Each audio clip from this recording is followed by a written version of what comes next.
नमस्कार। आप सुन रहे हैं किताब घर और मैं हूं अरिसुदन। किताब घर में हम बात करते हैं हिंदी किताबों पर, नई पुरानी हर तरह की, चाहे कल्पना हो, इतिहास, कविता, कहानी या व्यंग्य। हर शनिवार हम एक लाइव सेशन करते हैं, आप भी उसमें जुड़ सकते हैं। लिंक यहीं नोट्स में दिया हुआ है। हमारी आज की किताब है पीयूष मिश्रा का कविता संग्रह कुछ इश्क किया कुछ काम किया। तो चलिए सुनते हैं किताब घर में आज की चर्चा। नमस्कार विश्वदीपक जी, स्वागत है अरिसूदन जी। नमस्कार डॉक्टर वसुधा। मेरी आवाज आ रही है? बिल्कुल आ रही है। ऐसा लग रहा है कि आप अपने 26वीं मंजिल से बोल रही हैं, लेकिन आ रही है। अरे ये कहीं कूद ना पड़े ऊपर से। यस, फिर से आ गई मैं। आप एकदम से गई और मैं विश्वदीपक को कह रहा था कि कहीं कूद ना पड़े ऊपर से। नहीं नौबत नहीं आई है अभी। तो डॉक्टर वसुधा, हमने पिछले हफ्ते बड़ी अच्छी अच्छी बातें सुनी थी करने से ज्यादा, और क्योंकि हमारे साथ अरुण जी जुड़ गए थे और अरुण जी ने बड़ी अच्छी कुछ बातें बताई थी, तो पिछला सेशन उस हिसाब से बहुत ही अच्छा रहा। बहुत ही फर्स्ट हैंड इंफॉर्मेशन वाला रहा कि from the horses mouth you can say. जो बातें हमें और कहीं से नहीं पता लगती, कहीं लिखी हुई भी नहीं मिलेंगी गूगल पे, वो बातें सीधी हमको पता लग गई। तो मेरे ख्याल से हम लोगों का दिन बन गया उस दिन और बड़े ही खुशकिस्मत थे। और एक प्लॉट बन गया यू कैन से, हाँ, कि जिस पे बात करी जा सकती है कि रेलेवेंट सोर्सेज से हमने इंफॉर्मेशन इकट्ठी कर ली। तो एक जो बात हमने पिछले हफ्ते नहीं की थी और हमको कर लेनी चाहिए थी, क्योंकि वो इसकी किताब के परिचय का हिस्सा ही है। खैर देर तो कभी नहीं होती इन चीजों के लिए, तो आज कर सकते हैं कि इस किताब का जो शीर्षक है कुछ इश्क किया कुछ काम किया, वो कहाँ से आया है। पीयूष जी के अकॉर्डिंग ही बताना पड़ेगा, क्योंकि नहीं तो बहुत बड़ी क्लास लग जाएगी। अभी उनके दोस्त लोग हैं यहाँ पर। तो जैसा मैंने पढ़ा है फ्रॉम माय इंफॉर्मेशन सोर्सेज, कि उन्होंने जब ये बुक लिखी ना, कुछ इश्क किया कुछ काम किया, तो he was going through the phase जहाँ पे वो अल्कोहलिज्म के थ्रू हो रहे थे, मतलब he was suffering from that alcoholism. तो उन्होंने ये बोला कि जिंदगी में सब कुछ कर लिया है, जो भी करना था मुझे मैंने कर लिया, हर चीज, मतलब प्यार भी किया तो खुल के किया, नफरत भी करी तो खुल के करी, किसी से जुड़े भी तो बहुत अच्छे से, और सब कुछ कर लिया है। अब मौका आ गया है कि जिंदगी के उस पड़ाव पे आ गए हैं कि अब कुछ काम करना चाहिए, कि कुछ क्रिएटिव जिसके लिए आपको लगता है कि आपने जन्म लिया है वो काम करना चाहिए। तो उन्होंने फिर जब काम ढूंढना शुरू किया, यू कैन से, कि वो एनएसडी से जब बॉम्बे आए, यहाँ पे फिल्म इंडस्ट्री में उन्होंने ट्राई किया, तो उस दौरान उन्होंने ये जो किताब है वो पब्लिश कराने का सोचा।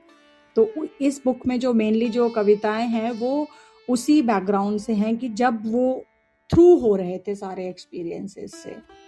हाँ, तो ये तो उनकी पर्सनल साइड पर इंफॉर्मेशन हो गई कि कहाँ से उनकी शायद इंस्पिरेशन आई या प्रेरणा आई। लेकिन साथ ही में वो अपनी किताब के शुरू में ही ये क्रेडिट देते हैं फैज साहब को।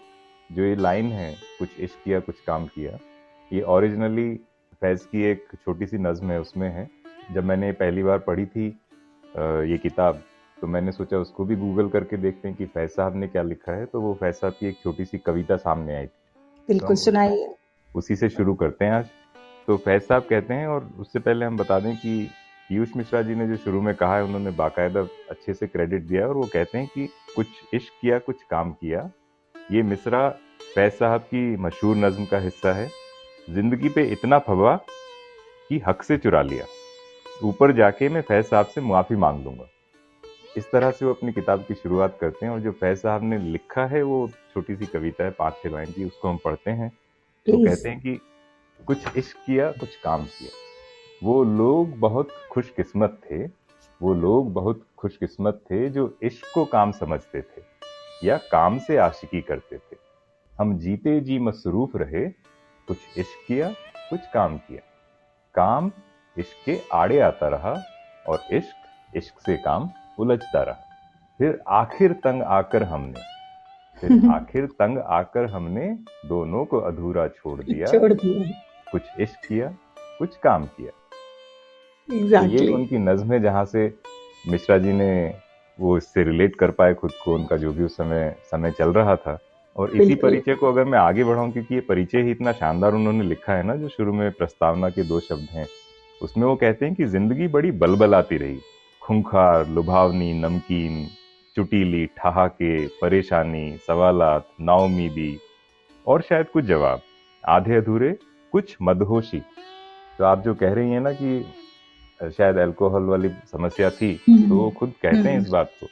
और पिछले हफ्ते हमको अरुण जी ने एक ढाबे के किस्से सुनाए थे, वो क्या था, भाभी का ढाबा शायद, या भाभी की दाल, ऐसा हाँ कुछ। हाँ। तो यहाँ वो कहते हैं कि स्ट्रगल जो है वो और मजेदार रहा। रोटी के पैसे नहीं थे, चिकन खाया, देसी के लाले पड़े थे, प्रीमियम विस्की पी, बस की औकात नहीं थी, ऑटो में बैठे, मकान का किराया नहीं था, तो 5 स्टार से नीचे कभी भाई लोगों ने जाने नहीं दिया, सब यारों की मेहरबानी। सब दोस्तों की वजह से हुआ उनकी जिंदगी में, दोस्तों को पूरा क्रेडिट दिया एक्चुअली उन्होंने इस बुक में। बिल्कुल दिया है, बिल्कुल दिया है। और आगे कहते हैं, होश आया तो सिर्फ इबादत की वजह से, उसी से संतुलन मिला। आज जिंदगी में ठहराव है, सारे सवालों के जवाब नहीं मिले, लेकिन उम्मीद, भरोसा, ये काफी मिल गया। तो इस तरह से इस किताब को शुरू करते हैं और आखिर में ये कहते हैं कि जिंदगी का जो अहम सवाल था वो अब बड़ा ही मुखर और प्रखर हो चुका है कि भाई आखिर जाना कहाँ है। एग्जैक्टली। कि अब वो उस स्टेज पे ये सोचने लगे थे कि एक जिंदगी जो मिली है उसका जो जो मंजिल है वो कहाँ है। चल तो बहुत लिए लेकिन पहुंचे कहाँ, ये बड़ी बात मैटर करती है। बहुत बढ़िया है। तो एक मैं सुनाऊं एक इसमें से नज्म जो है, कविता है। जो आपने दोस्तों की बात की, तो कुछ दोस्ती की जो बेफिक्री होती है, जो दोस्तों के साथ हमारा जो रवैया होता है, जो बात करने का तरीका होता है, उसी पे उन्होंने एक लिखी है, वो मैं सुनाती हूँ, जिसका टाइटल है क्या नखरा है यार। पहले बोले कि बात करो, जो बात करी तो बिगड़ गए, तो क्यों बोला कि बात करो। मैंने कब बोला, मुकर गए, फिर खुद ही बोले साथ चलो, जो साथ चला तो पिछड़ गए, फिर थक के बोले रुको जरा, मैं अच्छा बोला अकड़ गए। ये अच्छा क्यों हो बोल रहे, तो क्या बोलूं, वो झगड़ गए। मैं हुआ परेशान यार चलें, वो वहीं पे गड़ के ठहर गए। मैं झल्ला करके भाग लिया, वो चीख पड़े कि किधर गए। मैं बाल नोच के वहीं मरा, तो बोले साले गुजर गए। ये मुझे बहुत पसंद है मुझे भी बहुत पर्सनली। पसंद है। इसमें वो कॉमिक सेंस भी है, साथ में जो उनकी फिलॉसफी है वो भी साथ साथ आ जाती है। बहुत ही सुंदर बिल्कुल। कविता। और दोस्तों से ही आप इस तरह के कन्वर्सेशन कर सकते हो, जो जी में आए वो बोल सकते हो, अपनी हर चीज को खुल के बता सकते हो। तो मुझे दोस्ती से जुड़ी हुई कविता लगती है, बहुत पसंद। आप अपनी पसंद का और कुछ सुनाया।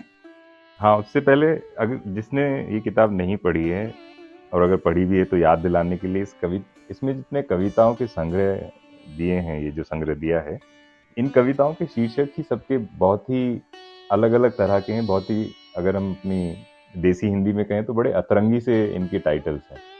अब जैसे ये सुनिए, तुम्हारी औकात क्या है पीयूष मिश्रा, ये कविता का टाइटल है, बताइए।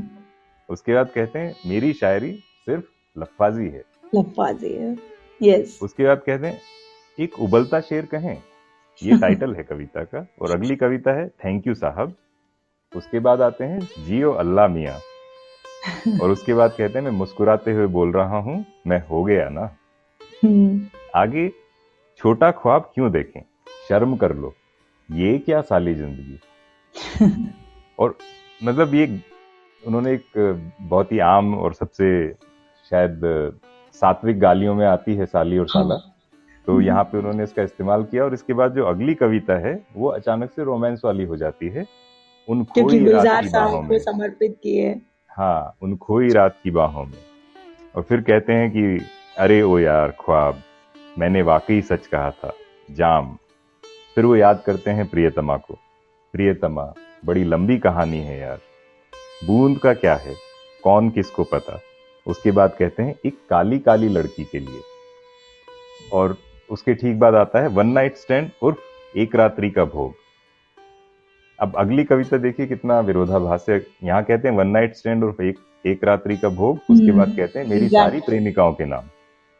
तो इस तरह के कविताओं के शीर्षक हैं, मैंने सारे नहीं पढ़े, और भी बहुत मजेदार शीर्षक हैं, अगर सबको पढ़ेंगे तो समय लगेगा। लेकिन इस तरह की उनकी कविताएं चलती हैं जो कई दफा ऐसा लगता है कि बड़े विरोधाभास से भरी हैं, और कई दफा लगता है कि ये क्या लिख डाला, किसने लिख डाला। एक का टाइटल बताती हूँ, एक का टाइटल है अपना तो अब ऐसा ही है खुदा कसम। हाँ। जीने जीने महके महके सीले सीले। तो ये सेक्शंस के भी नाम रखे हैं ना जो अलग अलग। ये सिनेमा अगर तुम ना होते तो जाने कितने बनने से बच जाते और न जाने कितने मरने से। हाँ, इन्होंने 5 या 6 सेक्शन भी बनाए और एक में केवल सिनेमा वाली कविताएं हैं। तो मुझे जो, वैसे तो सारी कविताएं अच्छी लगती हैं, सारी और कई सारी, लेकिन एक जो कविता है जिसको मैं कई बार अपने ऑफिस में भी इस्तेमाल कर लेता हूँ, क्योंकि जब हम चेंज मैनेजमेंट की बात करते हैं और चेंज रेजिस्टेंस की जब बात करते हैं कि जब कुछ बदल रहा है, लोग उसको आसानी से स्वीकार नहीं करते, तब मैं अक्सर इस कविता का सहारा ले लेता हूँ थोड़ा माहौल को हल्का फुल्का करने के लिए। तो इसको थोड़ा सा पढ़ते हैं हम। इस कविता का शीर्षक है शराब नहीं शराबियत, यानी अल्कोहलिज्म। और डॉक्टर वसुधा, आप शायद इसकी भूमिका देंगी। पहले मैं पढ़ लेता हूँ, उसके बाद आप इसकी भूमिका बताइएगा। बिल्कुल, आप पढ़िए। इसमें कहते हैं कवि, आदत जिसको समझे हो वो मर्ज कभी बन जाएगा, फिर मर्ज की आदत पड़ जाएगी, अर्ज ना कुछ कर पाओगे। गर तब्दीली की गुंजाइश ने साथ दिया तो ठीक सही, पर उसने भी गर छोड़ दिया तो यार बड़े पछताओगे। अब यहाँ कहते हैं कि अगर समय से नहीं बदल सके तो यार बड़े पछताओगे। जैसा हमने कहा था ना, चेंज रेजिस्टेंस वाली बात है इस कविता में। बिल्कुल। आगे कहते हैं, जो बूंद कहीं बोतल की थी तो साथ वहीं 2 पल का था, फिर पता नहीं कब 2 पल का वो 7 सदी में बदल गया। हम चुप बैठ के सुन्न गुजरते लम्हे को ना समझ सके, वो कब भीगी उन पलकों की उस सुर्ख नमी में बदल गया। और नींद न जाने कहाँ गई उन सहमी सिकुड़ी रातों में, हम सन्नाटे को चीर राख से भरा अंधेरा तकते थे। फिर सिहर सिहर फिर कांप कांप के थाम कलेजा हाथों में, जिसको ना वापस आना था वो गया सवेरा तकते थे। जिसको समझे थे तुम मजाक वो दर्द कभी बन जाएगा, फिर दर्द की आदत पड़ जाएगी, अर्ज ना कुछ कर पाओगे। गर तब्दीली की गुंजाइश ने साथ दिया तो ठीक सही, पर उसने भी गर छोड़ दिया तो यार बड़े पछताओगे। उस दौर से पहले दौर रहा जब साथ जिंदगी रहती थी, वो दौर बड़ा पुरजोर रहा जब साथ बंदगी रहती थी। जब साथ कह कहों का होता, जब बात लतीफों की होती, और शाम महकते ख्वाबों की और रात हसीनों की होती। जब कहे नाज़नी बोलो साजन कौन पहर को आऊं मैं, और हुस्न कहे कि तू मेरा और तेरा ही हो जाऊं मैं। बस मैं पागल ना समझ सका किस और तरफ को जाना है, बस जाम ने खींचा बोतल इतराई कि तुझको आना है। मैं खाने की ओर चला ये भूल के पीछे क्या होता, एक नन्हा बचपन सुन हिचकियां अटक अटक के जा रोता। बहुत सुंदर। एक भरी जवानी कसक मार के चुप चुप बैठी रहती है, और खामोशी से खा लेना कुछ नम आंखों से कहती है। उन सहमी सिसकी रातों को मैं कभी नहीं ना समझ सका, उन पल्लू ठूसी फपक फपकती बातों में ना अटक सका। ये कभी कभार का काम अटूटा फर्ज कभी बन जाएगा, फिर फर्ज की आदत पड़ जाएगी, अर्ज ना कुछ कर पाओगे। गर तब्दीली की गुंजाइश ने साथ दिया तो ठीक सही, पर उसने भी गर छोड़ दिया तो यार बड़े पछताओगे। ये मैंने सारी नहीं पढ़ी, कुछ कुछ इसके हिस्से हैं जो मुझे बड़े अच्छे लगते हैं। बड़ी बड़ी कविताएं हैं। हाँ, लेकिन ये कविता मुझे ऐसा लगता है एक तो बहुत ही डीपली फिलोसॉफिकल है, साथ में कुछ कुछ अगर आप इससे अपने आप को जोड़ सकें तो लगेगा कि ये कुछ जिंदगी की बातें भी कहती है। तो यथार्थ की जमीन पर अनुभव के बीज बोकर कवि ने अपनी कल्पना का पेड़ उगा दिया और ये कविता बन गई। बिल्कुल। और इसके पीछे का किस्सा वो कुछ ऐसा है कि जब ये पीयूष मिश्रा जी अल्कोहलिज्म के शिकार आ गए, उसकी जद में आ गए, तो उनको ये तो पता चल रहा था कि ये जो कर रहे हैं वो बहुत गलत है, अपने परिवार को वो साइडलाइन कर रहे हैं, बच्चों को नहीं देख पा रहे हैं। लेकिन वो ऐसा दौर था कि कहीं ना कहीं उनका जो स्ट्रेस से गुजर रहे थे, कुछ जो उनकी जो एस्पिरेशंस थी, ही कुडंट अचीव दैट। तो उस डायलेमा के स्टेज में उन्होंने ये लिखी, बट आफ्टरवर्ड्स ही रियलाइज्ड कि ये जो गलती हुई है ज़िंदगी में वो अब दोहरानी नहीं है। उन्होंने रिहैब का सहारा लिया अपना अल्कोहलिज्म को छोड़ने के लिए। और इस कविता में आप बिल्कुल साफ देख सकते हैं कि इसमें लिखा भी हुआ है ना कि ये सब चीज़ें बस एक महज छलावा हैं, इनकी आदत पड़ गई तो यार बड़ा पछताओगे। तो एक मैं ये बोलती हूँ कि जो लोग ये अल्कोहलिज्म के हैं शिकार, उनके लिए, और जो लाइफ की फिलॉसफी को भी जानते हैं कि किसी चीज़ की जो आसक्ति होती है वो बहुत ही ख़राब चीज़ है। तो मैं इसको, जैसा आपने बोला, कि एक फिलोसफिकल भी मानती हूँ, एक थेरेपिकल भी मानती हूँ कि थेरेपी भी है इसमें और एक फिलॉसफी भी है इस पोएम में। बिल्कुल बिल्कुल डॉक्टर वसुधा, और इसका परिचय और इसकी भूमिका बताने के लिए बहुत अच्छा किया आपने जो बताया। कविता का पता लगता है कि कहाँ से आती है। हमारे साथ सजीव जी भी हैं। नमस्कार सजीव जी। सजीव जी, स्वागत और नमस्कार आपका। नमस्कार अरिसुदन, नमस्कार वसुधा जी। मैं पिछली बार भी था आपके सत्संग में, इस पर थोड़ा लेट जुड़ पाया हूँ। काफ़ी अच्छी एक्चुअली ये बुक जो है ये मैंने पढ़ी है और अभी पूरी नहीं है, थोड़ी सी पढ़ी है अभी। बट अगेन पीयूष का मैं आपको बताऊं कि हम लोग जब एक दौर ऐसा था जब कॉलेज से निकले ही थे, और वो दौर ऐसा था कि जब हम लोग मंडी हाउस में, दिल्ली में की बात कर रहा हूँ, दिल्ली में जो मंडी हाउस का इलाका है वहाँ पे हम लोग रेगुलर जाया करते थे, मतलब शामें हमारी वहीं बीतती थी। और वहाँ पे पीयूष का जब भी कोई शो होता था, एकल शो, हम लोग जाके जरूर देखते थे। तो आप कभी अब तो पता नहीं शायद आपको कभी मौका लग पाया ना लग पाए, बट अगर अरिसुदन भाई अगर आपने वो शो देखा ना तो आपको लगेगा कि बड़ी बड़ी फिल्में उसके सामने फेल हैं, क्योंकि वो कुछ समझे कि 1-1.5 घंटे एक आदमी अकेला जो है वो आपको बांध के रखता है। मतलब वो गाने भी गा रहे हैं, डायलॉग भी बोल रहे हैं, इनेक्ट कर रहे हैं, सब कुछ कर रहे हैं। तो मतलब एक पूरा और एक पूरी कहानी जो जिस तरह से वो सुनाते थे वो एक अलग ही मज़ा था। मतलब उसके बाद वो बाकायदा हम लोगों के साथ बैठ के चाय पीते थे, वहीं पे बाहर निकलते थे और बहुत फ्रेंडली तरीके से हम लोगों के साथ बात करते थे। बड़ा मतलब एक रिश्ता उनके साथ उस तरह का बन गया था, क्योंकि उनका शो कोई हम लोगों ने मिस किया ही नहीं इनफैक्ट। और उसके बाद मैं ये सोचता था अक्सर कि यार ये इतने बड़े बड़े कलाकार जो हैं ये यहाँ पे हैं, इन्हें क्यों नहीं मुंबई इंडस्ट्री में चांस मिलता। और जब उसके बाद फिर जब मैंने अनुराग कश्यप की फिल्मों में उनको देखा तो मुझे सबसे ज़्यादा खुशी हुई कि चलो यार फाइनली ये बंदा जो है ये आखिर वहाँ पे लैंड कर गया। और देखिए आज किस स्टेज पर है वो, आज कितने बड़े मुकाम पर है। तो मुझे लगता है कि ज़िंदगी में आप जो भी करते हैं ना वो कहीं ना कहीं आगे चल के आपको उसका फल मिलता है। मतलब चाहे वो छोटी छोटी कोशिशें सही, उस वक्त आप दुनिया देखेगी आपको, शायद आप पे हंसेगी, लगेगा कि यार आप ये क्या कर रहे हैं, किसके लिए कर रहे हैं, मतलब क्या इससे फ़ायदा क्या हो रहा है। लेकिन अल्टीमेटली कहीं ना कहीं जाके उसकी वैल्यू रियलाइज़ होती है लोगों को, और उसके बाद फिर उसको उसका रिवार्ड भी आपको मिलने लगता है। तो मैं इस बुक को ना सिर्फ एक बुक समझकर नहीं पढ़ रहा हूँ, इसको मैं अपने एक आइडल एक्टर की तरफ, एक्टर का एक क्या कह सकते हैं कि जैसे अभी वसुधा जी ने बताया ना कि जैसे उनकी कविताओं में उनकी बायोग्राफी है, तो मैं उनकी बायोग्राफी समझकर इसको पढ़ रहा हूँ। तो थैंक यू अरिसुदन इस सर्किल को क्रिएट करने के लिए।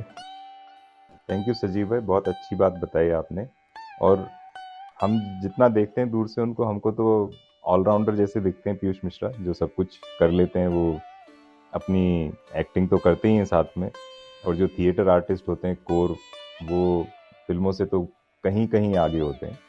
अपने गीत, अपनी कविताएं वो खुद लिखते हैं, खुद उसका संगीत बना लेते हैं, खुद उसको गा लेते हैं।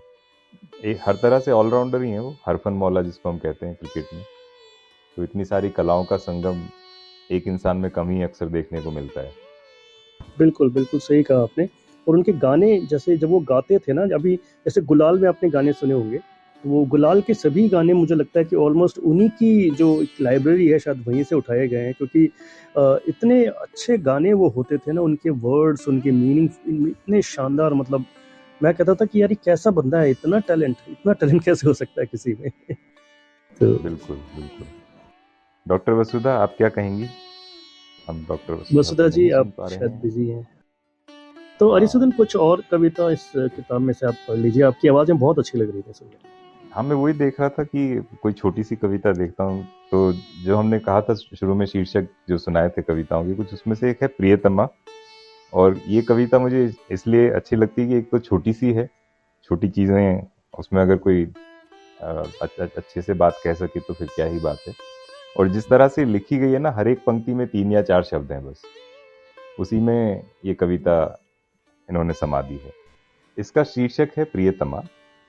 इसके जैसे मैंने कहा कि हर लाइन में बस 2, 3, 4 शब्द ही हैं, उससे ज़्यादा नहीं है। तो इस तरह से शुरू होती है। प्रिय को जो, अब इन्होंने प्रियतमा शब्द के 2 टुकड़े किए हैं। प्रिय को जो तम के संग में, तम होता है अंधेरा, अंधकार, प्रिय को जो तम के संग में भोगरत देखा, तो सच में प्रियतमा का नाम उस दिन, प्रियतमा का नाम उस दिन याद से है मिट गया।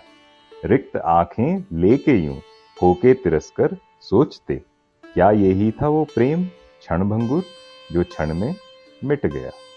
इस प्रेम की सीमा को हमने, इस प्रेम की सीमा को हमने कैद रीतों में किया, जो रीत की सीमा बदलते थे, जो रीत की सीमा बदलते थे, साथ ये मर मिट गया। ये प्रेम था या ये शरीरों की भभकती आग थी, वो आग जो अब बुझ गई। तो क्या ये संग भी कट पिट गया? तो क्या ये भी संग कट पिट गया? तो इस तरह से कविता है। और मैंने थोड़ा रुक रुक के इसको पढ़ा क्योंकि हर एक पंक्ति में बस उतने ही शब्द हैं, तो इसलिए थोड़ा वो एहसास लेने के लिए कि उसी तरह से कविता आगे बढ़ती है, बहुत जल्दी खत्म हो जाती है। लेकिन वो इसमें अपनी प्रियतमा के संग की सारी कहानी कह भी देते हैं। वसुधा जी, आप क्या सुनाएंगी? हाँ, 1 मिनट है तो मैं भी एक छोटी सी कविता लेती हूँ। बूंद का क्या है, बारिश का मौसम है तो उसी अरे से वाह, रिलेटेड। मेरी भी एक पसंदीदा बरखा है। की 2 बूंदें चल पड़ी थीं हल्के हल्के, एक तो जंगल में गिर गई, दूजी ले गई हवाएं। देख के बादल ये बोले, ओ सहेली गम न कर तू, दोनों को एक दिन है मिटना, दोनों जो भी जहां हैं। एक निंदिया की 2 पलकें सो चुकी थीं हल्के हल्के, एक को तो सपने ले गए, दूजी खुद को जगाए। देख के रातें ये बोली, ओ सहेली गम न कर तू, दोनों टूटेंगी सुबह को, दोनों जो भी जहां हैं। तो ये भी फिलोसफिकल है, सबको टूटना है, सबको मिट जाना है। क्या बात है, बहुत सुंदर।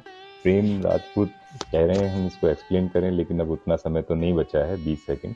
लेकिन मैं सबको यही कहूँगा कि इस किताब को पढ़िए, अवश्य पढ़िए, खास करके अगर आपको कविताओं से प्रेम है। छोटी सी किताब है, बहुत ज़्यादा समय भी नहीं लेती है, और कई सारी कहानियाँ इतनी लिरिकल हैं कि उनको पढ़ने में ही बड़ा आनंद आता है। तो आप इसको फटाफट पढ़ के ख़त्म भी कर सकते हैं। ये थी इस हफ्ते की किताब। अगले अंक की किताब होगी दिव्य प्रकाश दुबे जी की इब्ने बतूती। हमसे जुड़ने के लिए आपका बहुत बहुत धन्यवाद। स्वस्थ रहें, प्रसन्न रहें, और हाँ, इस चैनल को लाइक और सब्सक्राइब करना ना भूलें।